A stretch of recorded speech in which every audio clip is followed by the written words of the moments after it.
Spoštovane poslušalke, cenjeni poslušalci, pozdravljeni v oddaji Odar, oddaji o sočasnem gledališču.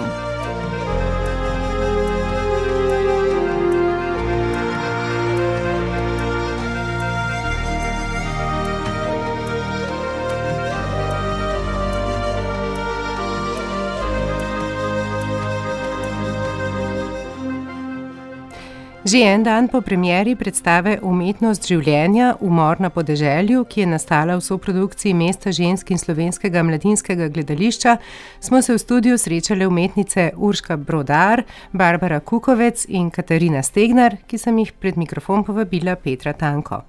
Spoštovane Barbara, Katarina in Urška, lepo vas pozdravljam. Zdravo. Zdravo. Čestitke za odlično predstavo, ki smo jo sinoči, se pravi v petek 10. oktobra, videli v Stari mestni elektrarni. Hvala. Ko sem razmišljala o predstavi in našem pogovoru, sem kot edini možni vstop v pogovor videla vrnitev na začetek procesa, se pravi na nastajanja performansa Sladke skrbi, ki je predhodnik aktualne predstave. Njegova posebnost je predvsem v komunikaciji z občinstvom, s posebej izbranim občinstvom, poleg izbire uprizoritvenega prostora in tako naprej. S tem se je, kot razumem, vaš proces tudi začel. Bi vas, Barbara Kukovec, prosila, da nam poveste vse od začetka o vaši začetni odločitvi, o nastajanju, vašem profesionalnem ozadju in tako. Takole je bilo. 2 leti nazaj, ko sta Urška in Katarina kurirali festival performansa, smo se ukvarjali s skrbjo in jaz sem se takrat odločila, da bo moja tema ženske na podeželju. Se pravi enakopravnost žensk na podeželju. In veliko časa smo se ukvarjali s tem, na kak način bi zdaj uprizorili to temo. In potem je prišla ideja, da je mogoče najboljše, da govorimo skozi potencialnost. Se pravi, zastavili smo si vprašanje, kaj bi bilo, če bi se feministični performansi iz druge polovice 20. stoletja zgodili na slovenskem podeželju. A bi to imelo kak učinek na enakopravnost žensk na podeželju. In potem je nastalo teh 7 receptov, to je v bistvu 7 pripovedi, ki imaginirajo, kaj bi bilo, če bi Vali Export vstopila s svojimi akcionhoze na sejo občinskega sveta. In potem jaz pripovedujem zgodbo, kaj bi se zgodilo. Ta performance Sladke skrbi smo najprej pokazali na pošti, potem se je pa pojavila ena močna želja, da se to pokaže tudi ženskam na podeželju. In tako je štartal ta proces predstave Umetnost življenja, umor na podeželju. Urška, Katarina, kako ste se vidve pridružili oziroma kje so vaši skupni začetki? Skupni začetki so zelo daleč nazaj.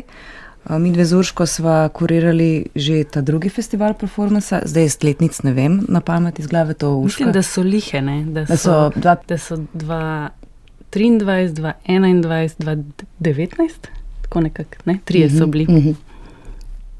To se pravi, 2021 smo mi dve že kurirali festival performansa in smo takrat povabili same ženske. In smo takrat ustvarili en zelo zanimiv pis s naslovom Vrhunec, kjer smo kolektivno kot 8 anonimnih umetnic naredili repliko Aljaževega stolpa, ga napolnile z 10 kilami dinamita, ga razstrelile v kamnolomu in to posnele. In to je bil v bistvu performance Vrhunec. Zdaj 2 leti kasneje, kot že prej povedala Barbara, smo naredili 3. edicijo festivala performansa, na kateri smo se pač ukvarjali s skrbjo. In izplen tega je bil tudi, so bile Barbarine Sladke skrbi, ampak nas je vedno zanimalo, kaj bi bilo s to publiko, ne? To se pravi, mi govorimo, kako bi se podeželje spremenilo, ampak to kažemo urbani publiki, izobraženi publiki, levo usmerjeni publiki, intelektualni publiki, ne pa tistemu naslovniku, za katerega naj bi to bilo. Potem je bila velika želja, da bi to dejansko šlo na podeželje med ženske, ki so izstradane sodobne umetnosti, če lahko zdaj malo povem delček teksta iz predstave. In takrat je Tibor, kot takratni direktor, nekako začutil, čisto ko bom rekla, kot se mi zdi, da je bilo, da je nekako začutil, da ima ta vsebina zelo velik potencial. In nam je predlagal, da iz tega naredimo predstavo. Zdaj, ideja je bilo na začetku, proces je bil dolg, ideja je bilo zelo velik. Od tega, da bomo imeli kombi in da bomo hodili na podeželje in da bomo izvajali te performance in da bomo to dokumentirali. To je bil recimo en odvod. Potem drug odvod je bil, kar se tudi vidi malo v predstavi, da bomo s temi ženskami poskušali napisati njihove recepte, to se pravi njihove neke umetniške outpute. Zato je po vsaki predstavi, velik del predstavi bil tudi zelo voden pogovor. In tukaj so potem te druge teme začele not prihajati. In se je skazalo, da je mogoče to malce preambiciozno ali pa mogoče ne na pravem mestu. Ja, ugotovili smo, da nismo me socialne delavke, ki bi tam prišle pa res spreminjale podeželje, da to ni naš namen, ampak da moramo, ne znižati pozicijo, ampak moramo izhajati iz naše pozicije, se pravi iz pozicije umetnice.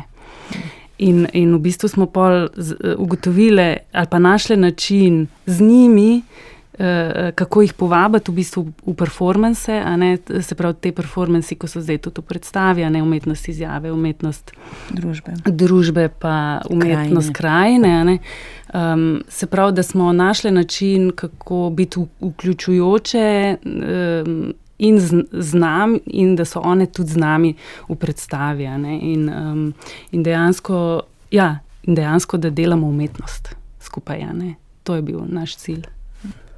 Pač neka želja je bila, da podeželje koloniziramo in da ga poskušamo nekako spremeniti kot konkvistadorke umetnosti in da res gre pač umetnost v srčiko in da vidimo, kakšne so potem ne rezultati, ampak kakšne so posledice tega. Ja, ker smo ugotovili, da v teh pogovorih, da jih v bistvu te teme znotraj performancev iz Sladkih skrbi zelo nagovarjajo. Se pravi, zelo so znale brati predstavo, točno so vedele, o čem govorimo, ko govorimo o tem, koliko ima ženska enih opravkov v domu, se pravi neko gospodinjsko delo, mentalno gospodinjstvo. V bistvu je zelo zanimivo, kako vidijo stvari, čeprav nekatere niso bile nikoli v življenju v gledališču. In to nas je v bistvu inspiriralo. Smo pa trčali v bistvu ob dva predsodka. En je seveda naš predsodek, kako si mi pač pomestnjanjenje, kako se temu reče, feministke, kako si pač mi predstavljamo, kakšne te ženske so, ampak se izkaže, da je Slovenija itak ena sama velika strnjena vas, in da prav velikih razlik so, ampak te razlike so v glavnem bolj razredne, kakor so na liniji mesto podeželje. Te ženske so večinoma, stike, ki smo jih imeli, recimo pri Barbarini sestrični Moniki, to so vse visoko izobražene ženske z univerzitetno izobrazbi, ki grejo potem nazaj na podeželje in so v glavnem v prosveti, vse so v glavnem učiteljice. Tako da je zelo veliko tega. In to je bil ta predsodek, s katerim smo se mi mogli spopasti. Ampak to je super publika, v tem edukativnem smislu. Ja, pa tudi vsem sva dve iz podeželja. Mi dve z Barbaro sva iz podeželja. Ok, dve zlobni sestri, pa ena neumna sestra, ki pa je čisti z mesta, mislim. Ja, sestre Bukovec. Sestre Bukovec. Band. Hit band v Sloveniji. Barbara, mogoče bi pa zdaj sta Urška in Katarina že malo povedali o teh performansih, torej umetnost družbe, umetnost izjave in umetnost krajine. Umetnost krajine. Po včerajšnjem ogledu nisem pravzaprav tega razumela, da je to bil nekako druga faza teh Sladkih skrbi. Torej, ni bilo to, da ste pravzaprav vi performance Sladke skrbi samo pripeljali tja v dnevno sobo. Ne, več stvari je bilo. Več korakov je bilo. En korak je definitivno ta, da smo predstavo Sladke skrbi dali v prostore, v domačinske prostore, se pravi v kuhinje, v dnevne sobe. Potem naslednja faza je bila seveda, ker v Sladkih skrbeh govorimo o nekih potencialnosti. Se pravi možnosti potencialnost umetnosti, ki jo ima. V drugi fazi smo hoteli pa dejansko nekatere izmed teh performancev, o katerih govorimo, izvesti. V neki predelani fazi. In Najprej nastala umetnost sedenja, kjer jaz sedim na strehi z zastavo in gola. Na svoji domačiji, to je Tako treba povedati. na svoji hiši z zastavo, modro zastavo in vihram zastavo. In to je izhajalo iz podatka, da je veliko žensk na podeželju ni lastnic svojih domov, svojih hiš. Recimo umetnost izjave je pa en korak naprej. Od teh pogovorov, ki smo jih imeli po sladkih skrbeh, smo se spraševali, kako zdaj to pokazati, a pokažemo dokumentarni material, a ćemo te zapiske, ki smo jih delali, te videoposnetke, kako ćemo to zdaj predstaviti v neki novi luči. In potem je nastala umetnost izjave. In smo rekli, mogoče lahko nekako destiliramo vse te pogovore v neko podobo te ženske, ki stoji pred svojo hišo v rokah. Pred hišo njenega moža. Ja, razen če sta zvezana s kreditom, ne? Tako. In jaz sem potem te ženske šla k njim domov in smo potem skupaj premišljevali, kaj napisati. One so imele idejo, potem smo se pogovarjali in zgodilo se je pa tudi, da sem prišla k enim in so imele eno idejo, potem so se pogovarjali in so videli druge primere in so si zelo izostrile neko svojo misel. Tako da... Se pravi, to je pravzaprav kot posledica oziroma že en izvleček in vpliv na publiko, ki postane participant, ne? Tako. In v bistvu, se pravi, o čem govorimo v sladkih skrbeh, se dejansko že dogaja v naslednji fazi, na nek drug način, skozi neko drugo formo. Pa tudi veliko svemo, ja, o teh gospeh, ne? Oziroma o tej... To je pa ta vizualni material, ki je tako močen, ne? Ja, in besede, ne? Pa pozabili smo še v bistvu umetnost nasilja, kaj je pa valje eksport, apropriacija ali pa predelava valje eksport, kjer gre Barbara s temi akcionhozami sedeti pred različna prizorišča, pač na podeželju, in eno izmed teh prizorišč je tudi to prizorišče kraj dogodka zločina, femicida, ne? Ampak zdaj pač zgodi se veliko materijala, ne, veliko premišljevanja, veliko teh nekih outputov, ne. Vprašanje pa, če vse pač pride v predstavo, ne, če ima vse mesto v predstavi, ne. Tukaj smo recimo Včeraj so me vprašali eni ljudje, če bomo naredili dokumentarc o tem, kako je nastajal, ne, ker dejansko je veliko informacij znotraj teh video delov predstave, ker smo hoteli, da je video res tak pomemben, da govori sam zase, in da ima svoje mesto kot art piece, in pol nismo hoteli preveč razlagati, ker se nam zdi, da se v teh in fotografijah in v teh videih to delo vidi, na nek način, ali pa zazna, ali pa čuti, da je not veliko enega dela, veliko premisleka, veliko enega zaupanja do ljudi in do same teme, to je bilo tudi zelo.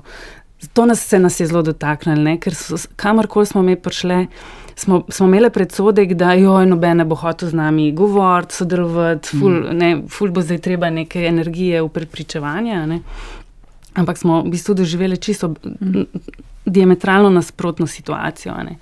Ženske so bile blazno vesele, da imajo prostor o tem govoriti in da me govorimo z njimi nekako iz oči v oči, In to je šlo od vseh teh, od društva gospodin do družinskih teh povezav, prijateljic, soseda. To je res na nekem čist taki neki naravna neka struktura, neke sestrstva se je ustvarila. No, pa tudi bratstva, ne, glede na to, da smo včeraj lahko videli, da imamo tudi zelo veliko moških sodelavcev, ker pač se tukaj ne gremo zdaj nekega, kako ste mu reči, izključevanja na podlagi spola, in s katerimi smo tudi z vsemi sodelavci blazno dobro sodelovali, ne. To je bilo v bistvu en tak zelo, zelo lep proces. Ja, in to sem hotela, mogoče boš ti, Barbara, več povedala, Pol tudi, ko smo se pa res konkretno lotile te teme femicida, ki se je zgodil takrat, ko smo mi delali, točno tam v tistih vaseh. Smo govorile potem tudi s tožilko, z novinarko, ki je bila na teh vseh obravnavah. In vse te ženske so bile pripravljene z nami govoriti in deliti res neke informacije, do katerih ne bi mogle drugače priti. In to se nam je zdelo pomembno. In njim se je zdelo pomembno, tako vse so nam rekle, nujno morate o tem govoriti, prosim, dajte to na velik oder, na velik zvočnik. To je tako pomembna tema za vse. Res tako tako pomembno je, da se o tem govori, a ne, in da nismo več tiho. Tle se je tudi izkristaliziralo to, kaj, če smo prej rekli, da smo si želeli, da bi napisali recimo skupaj s temi ženskami nove recepte. A ne. Se je tukaj izkazalo, da v bistvu ta performance, ki ga lahko naredimo skupaj z njimi, je pač performance o femicidu. A ne. Zaradi tega, ker to je to skupnost noro pretresala. Ne? In tudi zato, ker v bistvu skupnost ni v bistvu doživela nobene razrešitve, nobene katarze. A ne?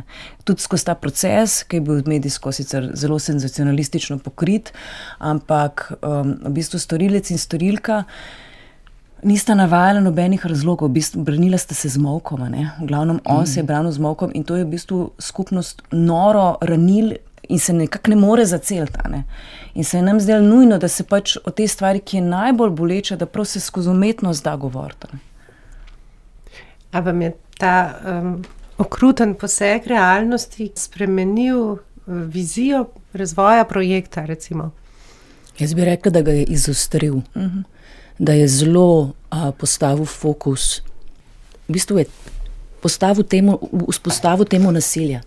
Naenkrat je nasilje, intimno-partnersko nasilje postala glavna tema. Radikalno, ne? Ja. In ko smo mi brali te članke, jaz na nobeni obravnavi nisem bila, ampak kot je Urška že povedala, smo govorili s temi ženskami, ki so pač bile vključene, tožilka, novinarka, potem Jasna Podreka kot strokovnjakinja, smo se posvetovali. Mislim, se je izkazalo, da blazno so čutile eno frustracijo, tako neko, se pravi, to so strokovnjakinje. In iz njih je bilo prav čutiti neko nemoč, da vse to se zgodi, vse se zgodi po nekih postopkih, ampak kje je pa zdaj ta neka pomiritev? In je v bistvu ni. To je zelo tragično. In še nekaj se je zgodilo, izkaže se, da je pač femicid družbeni problem, da to ni pač, da ne gre za patološko kriminaliteto tudi, ampak gre za to, da je v bistvu atmosfera taka, ker se žensko obravnava kot objekt in je potem pač femicid tudi vedno opozorilo vsem ostalim ženskam, kje jim je mesto. To je v bistvu en tak nasilen zvočnik.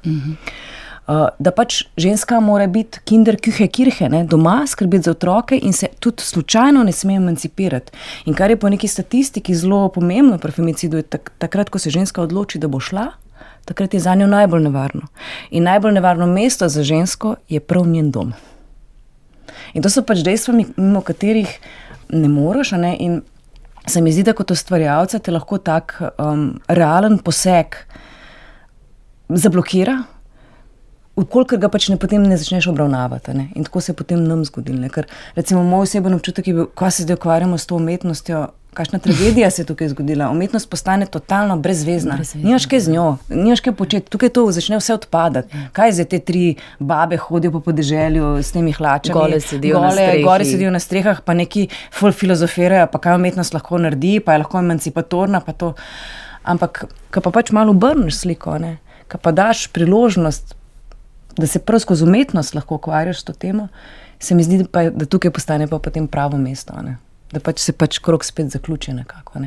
Imaš pa seveda tudi občutek, da izkoriščaš, da apropriiraš. A to sploh smeš? Mislim, noro je, kakšen tudi velik umetniški krog greš. A sploh imamo pravico na podeželje, povedati si to, kar mi mislimo. Imamo pravico potem vzeti to zgodbo. A bo kdo užaljen, a bo kdo rekel, da izkoriščamo umetnost za, ne vem, za lastno ambicijo, če smo čist pač banalni. Ampak ni, ne? Ne. Je bilo sodelovanje prej kot odpor. Ja. No, zdaj bomo videli, kaj bo ta predstava naredila. Ja. Zdaj, ideal, mislim, jaz, ko sem povabila par 3 žensk na premiero, ena mi je odpisala, da bo šla, ko bo bližje, ko bo bolj v vzhodni kohezijski regiji. Tako da, jaz mislim, da predstava mora iti tudi k njim. Tako kot so šle sladke skrbi, tudi ta predstava mora iti, ja.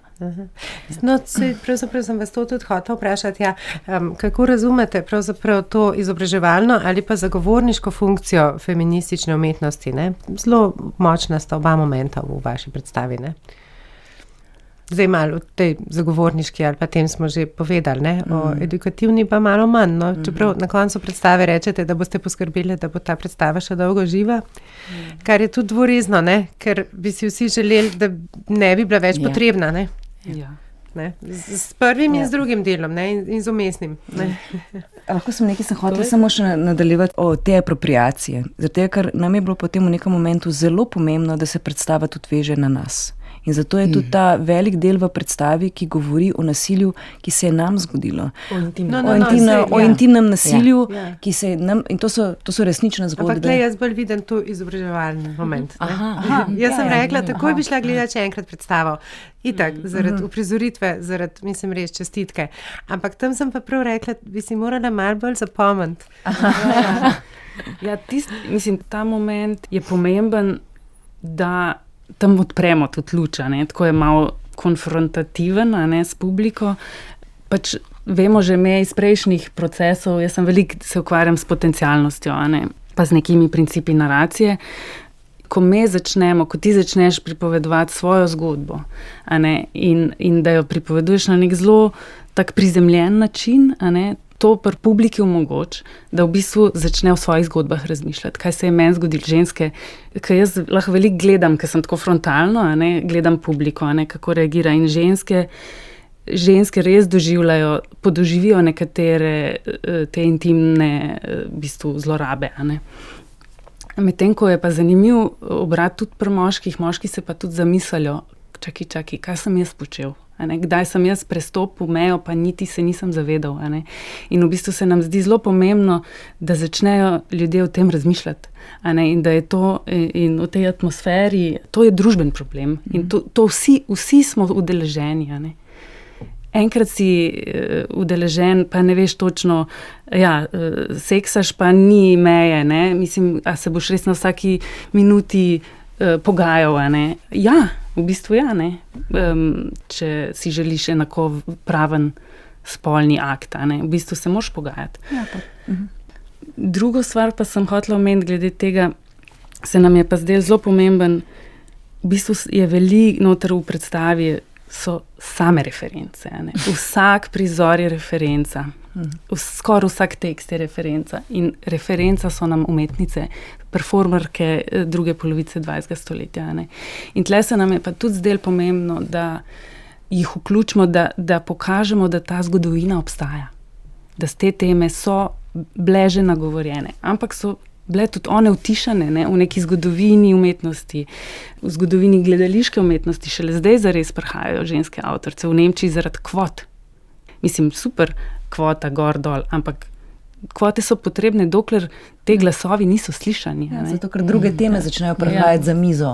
Če se pač usede neka kvota žensk za neko mizo, bodo druge teme na mizi, in to je bistveno. In tle se tudi nam potem iz produkcijskega stališča, to je pomembno, da se to zgodi s produkcijsko podporo mladinskega gledališča, da je to podprt projekt, tudi finančno, da se temu namenja sredstva. To govori potem nekaj o instituciji in njenih financerjih tudi, recimo. Absolutno. Ja. Tako da na več nivojih je to delo, tudi način, kako mi delamo, je zelo pomemben. Se pravi, ful nivojev je, ki jih dejansko probamo vzpostaviti. In so pomembni, vsi nivoji so pomembni. Kako mi v bistvu delamo nehierarhično, kako ideje nastajajo, se gradijo. Na koncu dolg časa nismo vedeli, kdo bo na odru stal. Za Barbaro je bilo skoraj nujno. Za Barbaro je bilo nujno, ampak nekako se je tekom procesa pol skristalizirali, če bosta samo Barbara pa Katarina stali na odru, da je preveč 1:1 situacija, hiter rata ta moški-ženska, partnerski odnos, da rabimo multiplicirati žensko na odru. Tako da zato pa še jaz stojim zraven na odru. Plus, da se nam zdi tudi pomembno, da so na odru potem, tako ko so one na videu, se pravi, je nek ta vključujoč moment. Jaz nisem igralka in tudi ta nek način, kako si na odru iz nekega drugega področja, je pomemben, da se vidijo te razlike, da smo si različni, ampak da lahko sodelujemo in da lahko v bistvu si damo nek prostor in glas v tej različnosti. Ja, zdaj si sam želimo, da bi ta glas segel še v vsako vas. Tako nekako. Ja. Jaz bi mogoče samo dodala še glede sodelavk in sodelavcev. Se mi zdi nujno povedati, da je ekipa, ki je delala z nami, ekipo smo si zelo zavestno zbrale. Vedeli smo, kdo so ljudje, s katerimi delamo. Ja, se pravi, Zoljo Grubič, kostumografko, naredila je vse scenske elemente, vsa ta trupla, ki visijo, je ona doma na roke naredila sama. Ona je tudi umetnica sama in zelo dobro opazovati, zelo dobro komentarje daje, zelo dobro projekt naprej potegniti. Prav tako Meta Grgurevič, scenografka, umetnica. Potem so tu še Andrej Firm, ki je vse fotografije na podeželju posnel. Vid Hajnšek, ki je bil z nami že od čistega začetka. Je bil na vseh lokacijah na podeželju z nami. So si ga potem tam v enem videu tudi privoščile. Avtor česa? Videa. Potem imamo Dead Tongues. Glasba. Ja. Svetloba. Borut Bučinel. Kaj smo še pozabili? Potem je pa cela ekipa ta mladinskega, ki pa je nam omogočila in omogočala nek višji produkcijski nivo. Ker to, da imaš ti rekviziterja. Rekviziterko. Maskerko. Natali. Ja. Da Slavica gre po gliter obleko, ker rabiš zadnjo uro pred generalko. Ne? Mislim, take stvari, to, kako smo lahko stopili skupaj, pa da ni bilo nič problem. To je prav v bistvu malo smešen, da se o tem pogovarjamo, kako ni problem. Mislim, pri tem, ko narediš vse, kaj je zdaj to? A bo produkcija stopila skupaj ali ne bo? Ampak to je mentalni problem. Ni mentalni problem. Ni samoumevno. Samoumevno pa ni zaradi tega, ker recimo Barbara je itak na svobodi, a ne? In jaz sem bila dolga leta na svobodi in ti se navadiš neke produkcijske situacije, ne? In potem si v bistvu, malo, ko prideš v inštitucijo, se moraš kar malo tega odvaditi. Da ti veš, da greš lahko gor, nekomu reči, a mi lahko prosim opereš banalno te umazane majice, kar drugače v drugih produkcijah, ne, pač to neseš domov in pereš na roke. In se noro izčrpavaš, ne? Noro se izčrpavaš. Kar se potem tudi pozna na umetniških delih. Ne? Seveda ima neodvisna scena mičkan drugačne zakonitosti, ampak ves ta servis, če lahko temu tako rečemo, je za ustvarjalca nujno potreben zato, da sebe ne izčrpa. Ne? Ja. No in to se potem vidi tudi v predstavi, ne? Absolutno se vidi. Absolutno. Spoštovane Urška Brodar, Barbara Kukovec, Katarina Stegnar, najlepša hvala za pogovor in želim si predstavo videti še kdaj. Hvala.